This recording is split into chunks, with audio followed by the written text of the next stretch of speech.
A new earthquake has been detected. Gempa baru telah terdeteksi. A magnitude 6.8 earthquake has occurred near Melonguane, Indonesia, 32 minutes ago.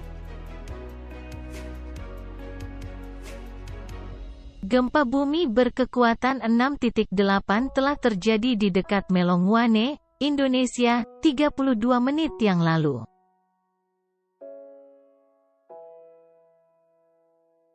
This earthquake was located near latitude 4.91 north, longitude 126.13 east, and has a depth of 56.54 miles, or 91.00 kilometers.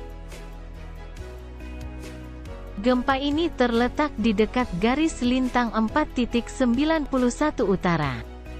Bujur 126.13 timur.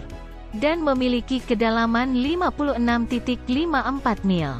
Atau 91.00 km.